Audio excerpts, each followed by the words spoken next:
శ్రీమాత్రే నమః. గురుకృపా హి కేవలం, మాతృకృపా హి కేవలం. శ్రీమాత్రే నమః. దశమహావిద్యలు భువనేశ్వరి విద్య.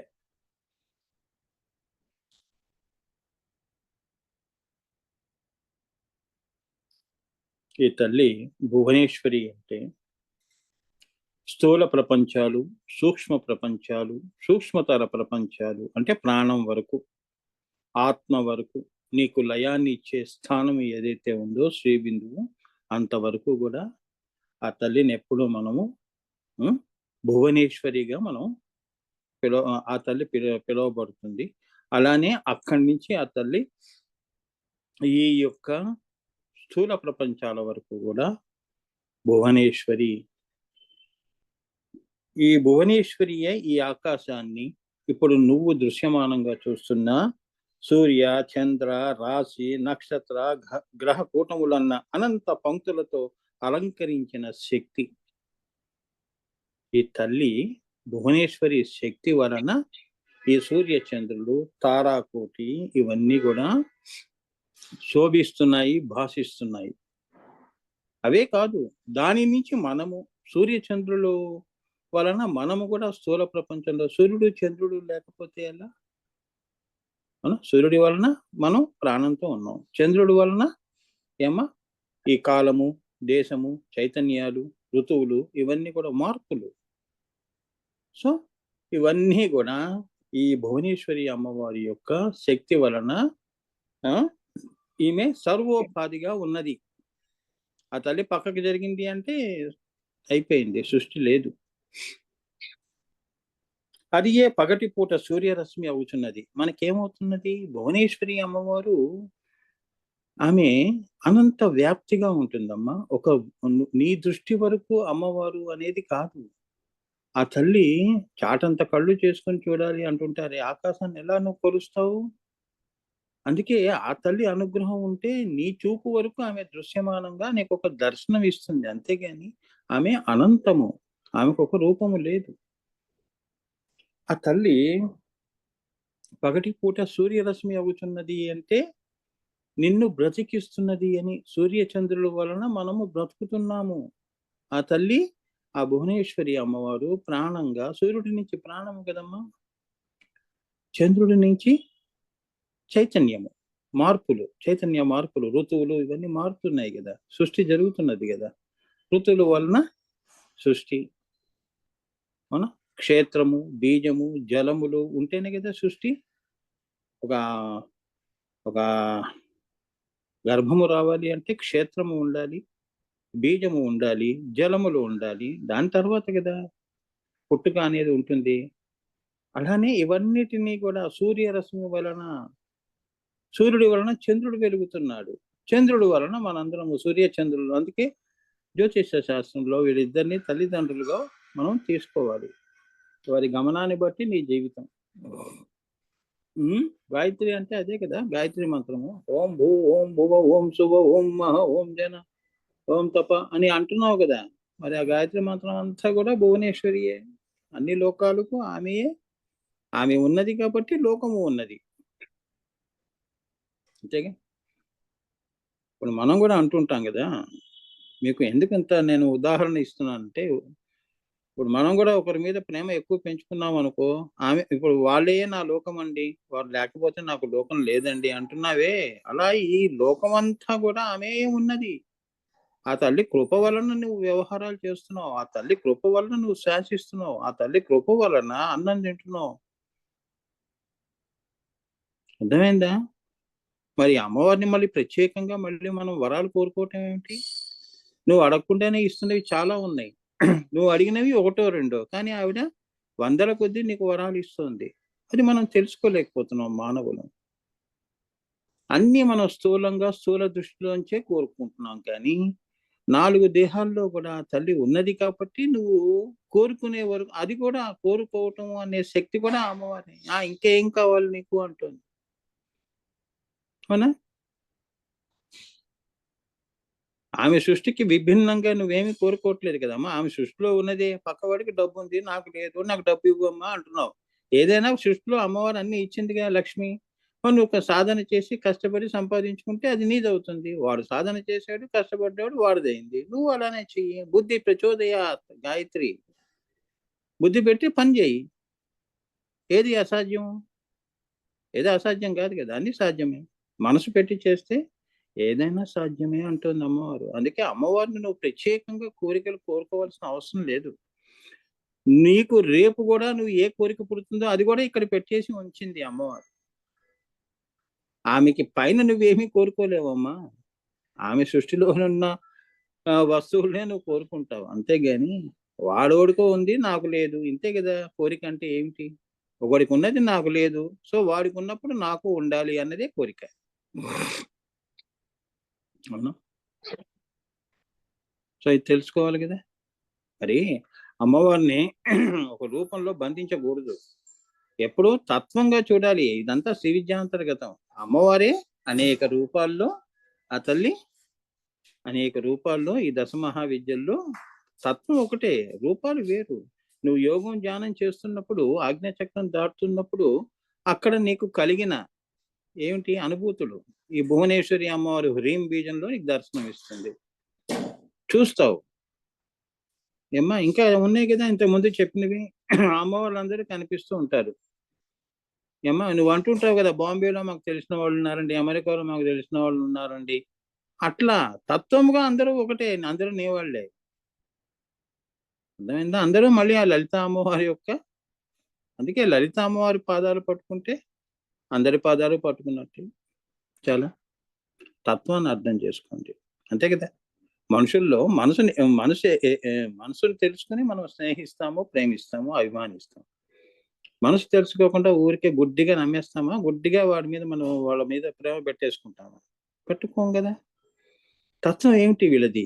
మోసకారులా? లేకపోతే వీళ్ళు మనకేమైనా సహాయం చేస్తారా? ఆధ్యాత్మికంలో గాని, ఆది భౌతికంలో గాని. అవునా?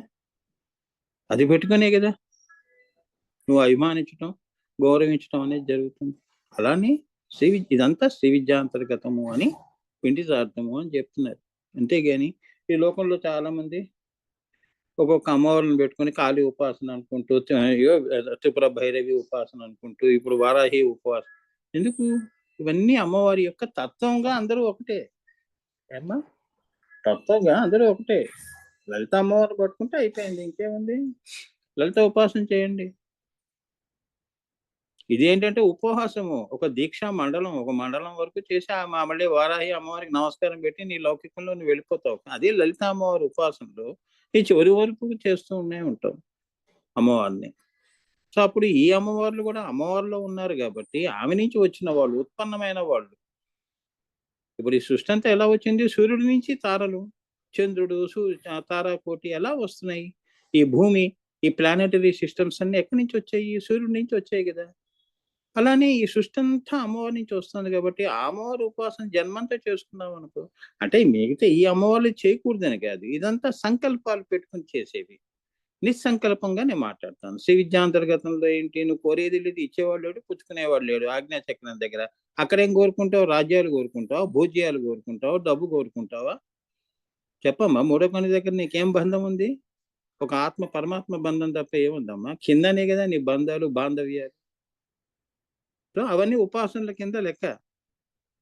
నిర్గుణోపాసన. ఆజ్ఞాచక్రం పైనంతా నిర్గుణోపాసన. ఏమ్మా? కిందవన్నీ సగుణోపాసనలు. అంటే ఓ సంకల్పం పెట్టుకొని చేసుకునేది.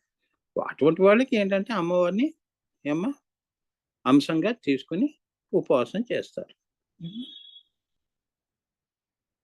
అర్థమైందా? ఆంజనేయ ఉపాసనని. రాములు అని పట్టుకో. ఇంకా ఆంజనేయ స్వామి ఇంకా సంతోషిస్తాడు. లలిత అమ్మవారిని పూజ చేయి. భువనేశ్వరి అమ్మవారి ఇంకా సంతోషిస్తుంది. అట్లా తత్వాన్ని తెలుసుకోవాలి. తత్వం ఎరిగి నువ్వు అమ్మవారికి పూజ చేయి. అడగకుండానే అన్నీ ఇస్తుంది అమ్మవారు. ఎక్కడి నుంచి వచ్చావో అక్కడికే వెళ్తావు. ఏమ్మా? నువ్వేమి చెప్పవలసిన అవసరం లేదు. వాళ్ళకి గుర్తు చేయటం ఏమిటి మనం? మనం వాళ్ళకి గుర్తు చేయటం ఏంటమ్మా? నాకు లయాన్ని, మోక్షాన్ని ఇవ్వమా అని అడగటం ఎందుకు? నీ ప్రస్థానంలోనే నీకు మోక్షం వస్తుందిరా. నువ్వు ఇంకా పైకి వస్తుంటే నీకు లయం వస్తుంది. అది తెలుసుకో, తత్వం తెలుసుకో. అవునా? ఇల్లు రాకుండా పోదు కదా! విజయవాడ నుంచి హైదరాబాద్ టికెట్ తీసుకుని హైదరాబాద్ నీ ఇల్లు ఉన్నప్పుడు ఆ ట్రైన్ ఎటు హైదరాబాద్లో చేరుస్తుంది. అక్కడ ఎందుకు మళ్ళీ పూజలును దేవుళ్ళు? నీకు టికెట్ దొరికిందా లేదా అని చూసుకో. నీకు గురువు గారు దొరికారా లేదా అని చూసుకో. ఆ గురువు దయ వల్ల నువ్వు వెళ్తావు. మళ్ళీ దాన్ని ప్రత్యేకంగా కోరుకోవాల్సిన అవసరం లేదు అని. ఆ మాటకొస్తే ఈ సృష్టిలో మనం కోరుకునేది లేదు, ఇచ్చేది లేదు, పుచ్చుకునేది లేదు. ఏదైతే నువ్వు పుచ్చుకుంటావో అది సందృశ్యం తన్నస్యం. ఏదైతే ఇస్తావో అది శాశ్వతం కాదు. మరి అశాశ్వతాన్ని శాశ్వతం చేసుకొని మనం భ్రమలో పడి అన్ని కోరుకోవటం ఎందుకమ్మా? అది చెప్తున్నాడు ఇక్కడ. భువనేశ్వరి అంటే అది తత్వాన్ని తెలుసుకోవాలి. తత్వము చేత దశ మహావిద్యలన్నీ ఒకటే. ఇప్పుడే చెప్పాను కదా, నువ్వు ఏ అమ్మవారినన్నా పడుకో. తత్వము చేత అన్నాను, రూపము చేత అంటలేదు. ఈ తత్వము నుంచి లలితా తత్వము, శ్రీ విద్యా తత్వము నుంచి ఈ రూపాలన్నీ వచ్చాయి. ఇప్పుడు మానవులందరూ ఎక్కడి నుంచి వచ్చారమ్మా? అందరూ గర్భవాసులే కదా. తల్లి కడుపు నుంచే వచ్చాం మనం. మనకేం ప్రత్యేకంగా ఏం లేదు కదా. తల్లి అన్నది లలితా పరమేశ్వరి అనుకోండి. మీ అమ్మగారు నీకు ఎంత గొప్ప, మా అమ్మగారు నాకు అంత గొప్ప అంటే ఏముంది? తల్లి తత్వం తెలుసుకోకుండా మా తల్లే గొప్పది అని అలా మనం అదేంటి అలా మనం మాట్లాడలేం కదా. తల్లి అన్నది లలిత. తల్లి రూపంలో నీకు నాకు జన్మనిచ్చిందండి. మీ అమ్మగారైనా మా అమ్మగారైనా ఒకటే. తత్వం తెలుసుకోవాలి. అదే లలిత. అదే శ్రీ బిందువులో కూర్చున్న మణిదీపంలో కూర్చున్న లలిత అమ్మవారు. సో అందరు అమ్మవార్లు లలిత అమ్మవార్లు. అందుకే మాతృదేవో భవ అన్నారు. ఈ అమ్మని నువ్వు చక్కగా నువ్వు చూసుకున్నావు అంటే ఆ తల్లి కరుణిస్తుంది. ఈ అమ్మని పక్కన పెట్టి ఆ తల్లి గురించి నువ్వు ఎన్ని పూజలు చేసినా నిష్ప్రయోజనం. అందుకే మాతృదేవోభవ, పితృదేవోభవ, ఆచార్య దేవోభవ అన్నారు. ఈ ముగ్గురికి నువ్వు నమస్కారం చేసేది, అందరికీ చేయవలసిన అవసరం లేదు అమ్మ. ఈ ముగ్గురిని మర్చిపోకని, చెయ్యకూడదని కాదు, ఈ ముగ్గురు కనిపించినప్పుడు వారికి పాదాభివందనమైన ఒక నమస్కారం. దండం దశగుణేద్ భవేత్. అన్ని గుణాల్లో గొప్ప గుణం నమస్కారం. అవునా? సో అంశం చేత వేరువేరుగా కనిపిస్తాయి, తత్వము చేత అంతయు శ్రీ విద్యే. చూసావా? అంశము చేత. అంశ అన్నాడు. నువ్వేమిటి ఇప్పుడు? శ్రీకృష్ణుడు ఒక అంశ, లలిత అంశ, కరాంగులి నకోత్పన్న నారాయణ దశాకృతి. ఆమె తల్లి అమ్మవారి యొక్క గోటి నుంచి వచ్చిన అంశలు ఇవి. మనిషిని మర్చిపోయి గోటిని పట్టుకొని గోరే గొప్పదంటే ఎట్లా? అదే అంశ. శ్రీకృష్ణుడు ఒక అంశ. ఈ దశ అవతారాలు, దశ మహావిద్యలు ఇవన్నీ అమ్మవారి యొక్క హంస రూపాలు. హంసని పట్టుకోకూడదు, పూర్ణాంశాన్ని పట్టుకోవాలి. శ్రీకృష్ణుడు పూర్ణాంశ. అందుకే నేను దేవుణ్ణి అన్నాడు. మిగతా వాళ్ళు అనలేకపోయారు. అవునా? ఎక్కడైనా ఈ సృష్టిలో అసలు మతమే లేదు, అంతా సనాతనమే జరుగుతోంది. మనుషుల యొక్క స్వార్థం వలన మతాలు పుట్టాయి, కులాలు పుట్టాయి, అన్నీ పుట్టాయి. సృష్టిలో ఏమీ లేవు. సృష్టిలో సనాతనమే ఉన్నది, ధర్మమే ఉన్నదమ్మా. ధర్మో రక్షిత రక్షితి. దాన్ని నువ్వు పాటించు, అదే ధర్మం నిన్ను కాపాడుతుంది. అది వృక్ష ధర్మాలు కానీ, నీ జీవిత ధర్మాలు కానీ. అందుకే మన వేదాలన్నీ ధర్మం మీద ఆధారపడి ఉన్నాయి. దాని మతం అంటే ఎలా? హిందూ మతం అని. అవునా? అజ్ఞానంగా మాట్లాడకూడదు. అవునా? అజ్ఞానంగా మాట్లాడకూడదు. తత్వం తెలియనప్పుడు నోరు మూసుకొని కూర్చోవాలి. తత్వం తెలిస్తే ఆనందంగా చెప్పేవాళ్ళది వింటూ ఆనందిస్తూ, అదే బ్రహ్మానందము అంటారు. తెలియకుండా కూర్చుని వింటున్నాం అనుకో. ఎందుకంటే యోగులు తత్వంలో ఉంటారు ఏమో. వాడు నిర్గుణోపాసన చేసేవాళ్ళు, వాడు ఇచ్చేవాళ్ళు. మళ్ళీ పైకి వెళ్ళి కోరుకునే, మళ్ళీ మేము అడగటం ఎందుకు? యోగులు ఎందుకు అడుగుతారు అమ్మవారిని? అవునా? సాయిబాబా నీకు ఇచ్చాడు కదమ్మా. నీకు ఇవ్వటానికి ఆయన మళ్ళీ ఇంకో అమ్మవారిని పట్టుకొని నాకు అమ్మ వీళ్ళందరూ అడుగుతున్నారు, నాకు కొద్దిగా శక్తి అని అడుగుతున్నాడా? అక్కడ యాచన లేదు కదా. ఆయనే భగవంతుడి స్వరూపంగా వెలుగొందాడు. అట్లా అన్నమాట. వాళ్ళు నిర్గుణోపాసనలో ఉంటారు, అవధూతలు. అంశము చేత వేరువేరుగా కనిపిస్తాయి, తత్వము చేత అంతయు శ్రీ విద్యయే. అవతార భూమికలు లేదా ఉన్నేయ భూమికల్లో వివిధ స్థానముల్లో కనిపించే జ్యోతి యొక్క లక్షణము చేత దానికి ఒక్కొక్క పేరు పెట్టుకున్నాము. ఎంత బాగా చెప్పాడు చూడండమ్మా. అవతార భూమికల్లో అన్నాడు ఏమ్మా. అలానే ఉన్నేయ భూమికలు అంటారు. మరి ఇవన్నీ తెలియాలి కదా, టెక్నికల్ వర్డ్స్ శ్రీ విద్యలో. అవతార భూమికలు అంటే అమ్మవారు సృష్టి చేస్తున్నప్పుడు 5 ఆకాశాలు సృష్టించింది కదమ్మా. ఇప్పుడు కాలాన్ని సృష్టించినప్పుడు ఆమె కాళీ అయిందమ్మా. అలా భువనాల్ని సృష్టించినప్పుడు ఆమె భువనేశ్వరి అయింది. ఇప్పుడు నువ్వు ఇంట్లో ఉన్నావు, వంట చేస్తున్నప్పుడు ఆమె ఆ ఇంటి ఇల్లాలండి వంట చేసుకుంటుంది అని అంటారు. ఆఫీస్‌లో ఉన్నప్పుడు అక్కడ ఆఫీస్ గోయర్ అంటారు. తత్వం చేత నువ్వే అక్కడ ఉన్నావు, ఇక్కడ ఉన్నావు. కానీ పేరు మారింది. అంశము మారింది. పని మారింది. అర్థమైందా? ఇదంతా ఏకత్వ భావన. ఈ ఏకములో ఉంటే నీకు అనేకం నిన్ను ఏడిపించదు. అనేకంలో తిరిగిపోతూ ఏకత్వం గురించి వెతికావనుకో, అనేకం నిన్ను బాధిస్తూ ఉంటుంది. మాయ నిన్ను కమ్మేస్తూ ఉంటుంది. అందుకే ఉన్న కొమ్మను ఎప్పుడు నరుక్కోకూడదు. అదే తత్వము అన్న కొమ్మ. లేదా మహాకవి కాళిదాసుగా నీ కొమ్మను నువ్వే నరుక్కొని కింద పడతావు మాయలో. అంతే కదా? చిన్న మాయను పెద్ద మాయ. అలా చిన్న భ్రమలు పెద్ద భ్రమలు అవుతాయి. పెంచి పోషిస్తే నీ జీవితం భ్రమమయంగా అయిపోతుంది. కలగా అయిపోతుంది. జీవితం ముగిసిపోతుంది. చాలా జీవితాలు అంతే కదమ్మా సృష్టిలో. ఎంతమందిని చూస్తున్నాం జీవితాలు. ఎవరు సుఖపడ్డారు చెప్పండి? అందరూ భ్రమలో, మాయలో. మా పిల్లలు, మా భర్త, నాకు ఈ జబ్బులున్నాయి, మా అమ్మకి ఈ జబ్బు ఉంది, ఇదే చెప్పుకొని బతికేస్తున్నారే గాని అయ్యో ఇదంతా ఇవాళ ఉండి రేపు పోయేదే కదా. ఓన్లీ ఇదేదో మనకి అమ్మవారు సంస్కరించడానికి మనకు ఒక పాఠం, గుణపాఠం చెప్తుంది అని యాక్సెప్ట్ చేయాలి నాన్న. నీకు యాక్సెప్టెన్స్ చేసే శక్తి కూడా ఉండాలి. కష్టాన్ని కూడా భరించే ఉన్నప్పుడే అమ్మవారికి ఇష్టం.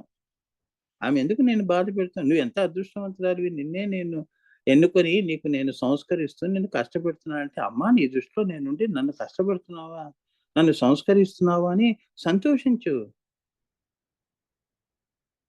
అదే కష్టంలో కూడా సుఖాన్ని వెతుక్కోవటం అంటే ఇదే మరి.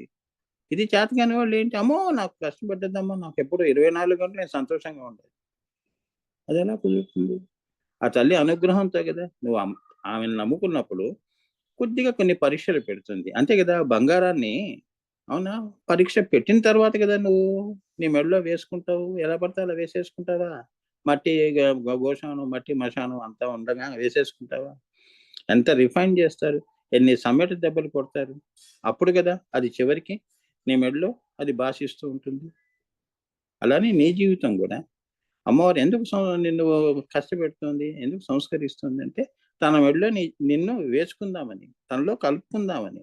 నువ్వు ఒక అలంకారంగా వెళ్ళు అమ్మవారిలో. సంస్కరించి వెళ్ళు. నాకు అవన్నీ కష్టాలు పెట్టకూడదమ్మా అంటే అయితే ఇంట్లో కూర్చో. మరి నీకెందుకు ఈ ఆధ్యాత్మికం? చెప్పు. అదృష్టంగా భావించాలి. రాముడు చూడండి. ఆయనకు తెలీదా వనవాసం ఎలా ఉంటుందో. తండ్రి ఆయన మాట జవదాటలేదు. ఆనందంగా స్వీకరించాడు. రాజ్యాన్ని అదే శివదృష్టి, సమదృష్టి. తండ్రి ఏం చెప్తే అదే చేస్తాను. సీతమ్మవారు చూడండి. ఆమెకి అగ్ని ఒకటే, రావణాసుడు అశోక వృక్షం కింద కూర్చోపెట్టడం 2 ఒకటే ఆమెకి. భర్త అనుమానిస్తే ఏం చేసింది? అగ్నిగుండంలో దూకింది. ఈ రోజుల్లో ఉన్నారా అటువంటి ఆడవాళ్ళు? లేరుగా. అది విశ్వాసం అంటే అది. తప్పకుండా వస్తాడు. నీ విశ్వాసం గట్టిగా ఉంటే అమ్మవారేంటి, అమ్మవారే దిగి వస్తుంది. నిన్ను కాపాడుకుంటుంది. అవునా? నీ తరఫు నుంచి ఏంటి అనేది చూసుకోవాలి. అవునా? ఎంత చెట్టుకి అంత గాలి. ఇంత చేసి అంత అడిగితే ఎట్లా అమ్మా? తిరుపతి హుండీలో ₹10 వేసి నాకు కోట్లు ఇవ్వమంటే ఎట్లా? అవునా? అలా ఉంది మనకి. మన పరిస్థితి. ఇంత ఇస్తాం, అంత అడుగుతాం. లెక్కలు మారిపోతూ ఉంటాయి దేవుడి దగ్గర. అది చెప్తున్నాడు. సో, సృష్టిలో అమ్మవారు పైనుంచి సృష్టి చేస్తున్నప్పుడు ఆమె ధరించిన అంశ రూపాలు ఇవన్నీ. కాళీ ఉపాసనని, కాళీ అమ్మవారి అమ్మో కాళీ అయిందండి, కాలాన్ని సృష్టించిందండి. రుద్రుడును కాళీ. అమ్మో భువనేశ్వరి, భువనేశ్వరుడు వారిద్దరూ వాళ్ళు లోకాలు సృష్టించారండి అని ఒక అంశ రూపంలో అవతార భూమికల్లో ఆ తల్లి ఈ భువనాలని సృష్టించింది అని. అదే ఉన్నేయ భూమికలో ఉన్నేయ భూమికల్లో కూడా ఉన్నేయ అంటే యోగి కింద నుంచి పైకి వెళుతున్నప్పుడు, ఇవన్నీ దాటుతున్నప్పుడు ఈ యొక్క అమ్మవార్ల యొక్క జ్యోతులన్నీ కనిపిస్తాయి. ఈ జ్యోతులన్నీ మళ్ళీ అమ్మవారిలో కలిసిపోతాయి. అది నువ్వు అనుభూతి చెందుతావు అని చెప్తున్నారు. అవతార భూమికలు, ఉన్నయ్య భూమికలు. అంటే కుండలిని జాగృతమైనప్పుడు అమ్మవారు షట్చక్ర భేదన చేసుకుంటూ పైకి వెళ్ళిపోతున్నప్పుడు ఈ అమ్మవార్లందరూ దశమహావిద్యల్లో ఉన్న అమ్మవార్లు వారి యొక్క జ్యోతులన్నీ దర్శనమిస్తాయి. ఇవన్నీ ఒకే దారానికి అంటి పెట్టుకున్న లలిత అమ్మవారి యొక్క అంశాలు. అంటే దారానికి పువ్వులన్నీ ఒక చోట. సృష్టి అంతా అదే కదమ్మా. ఒకటే కమలం, రేకులు ఎన్నో 1000 రేకులు, సహస్రారము ఒకటే పువ్వు, కానీ లోపల రేకులు ఎన్ని ఉన్నాయి? అలా అన్నమాట. అన్నీ గుర్తిగా ఉన్నాయి.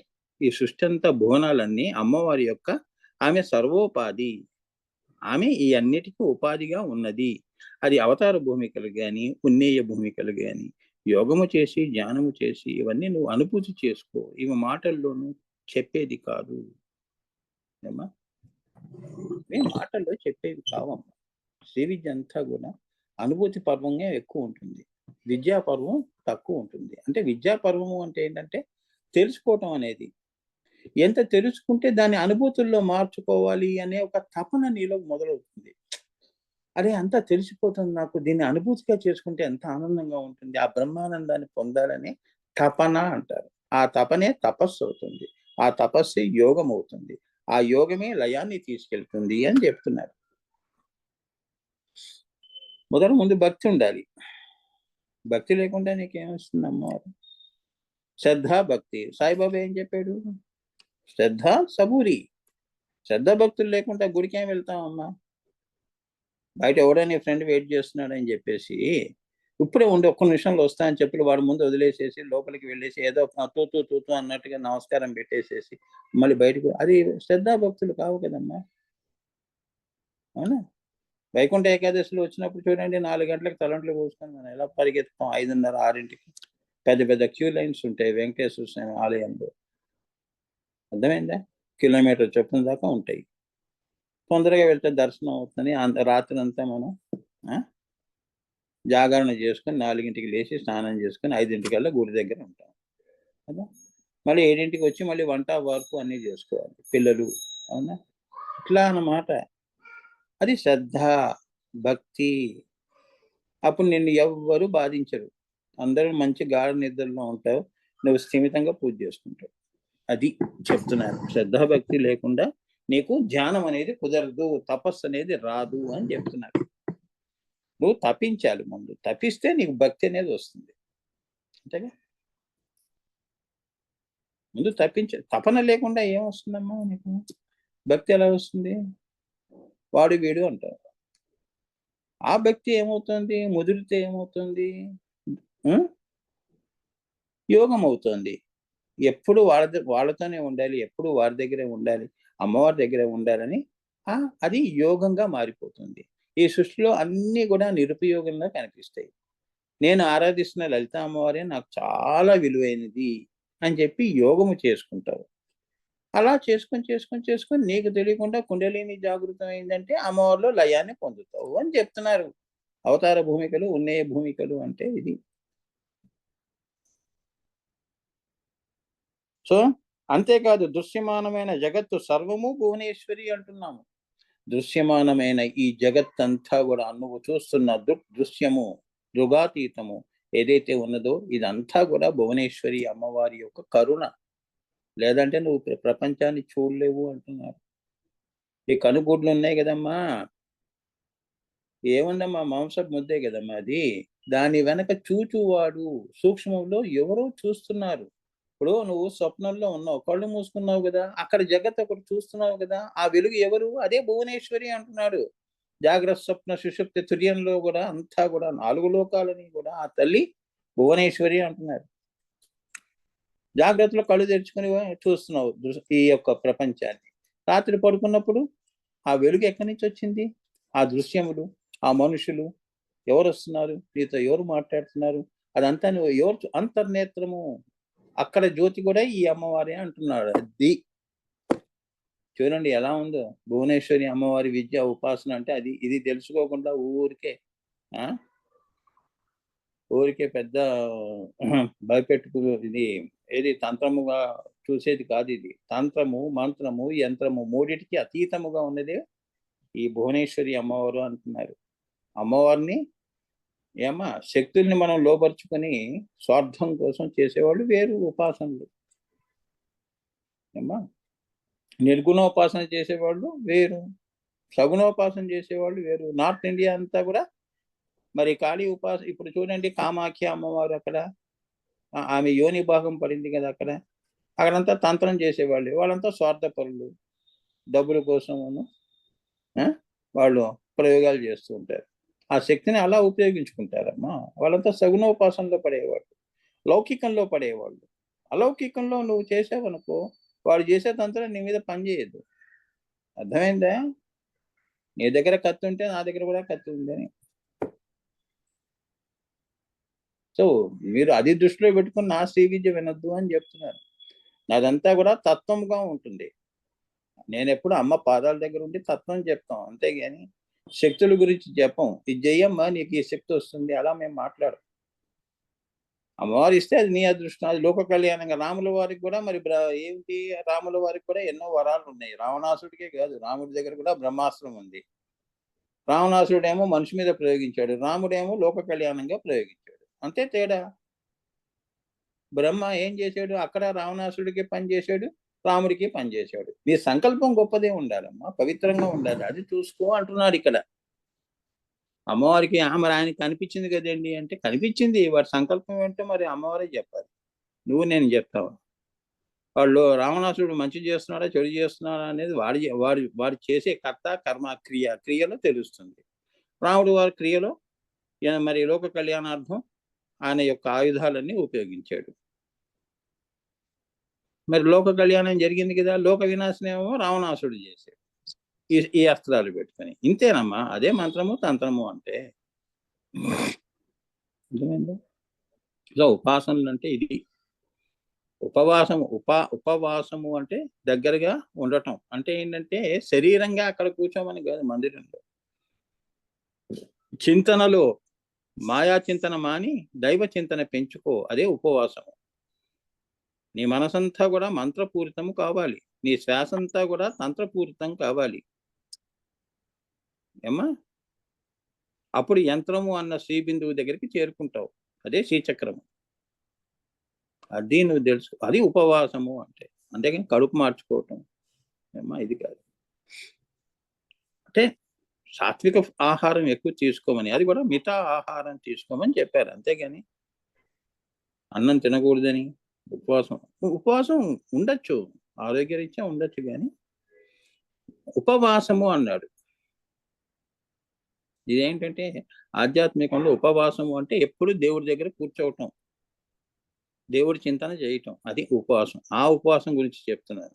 ఇక ఆరోగ్యరీత్యా అది డాక్టర్లు చెప్పారు ఏమ్మా, ఏ తినాలి ఏ తినకూడదు, ఎప్పుడు ఉపవాసం ఉండాలి వాడు చెప్తారు.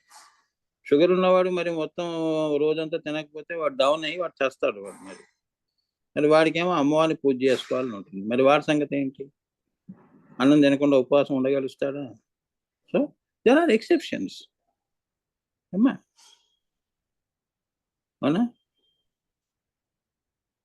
ఇప్పుడు ఇవన్నీ సోలార్ ఎక్లిప్స్, లూనార్ ఎక్లిప్స్ వచ్చినప్పుడు గర్భవతులు, వృద్ధులు, పిల్లలకి ఉపవాసం ఉంచితే ఎట్లా, ఎక్సెప్షన్స్ ఉంటాయి, అట్లా అన్నమాట.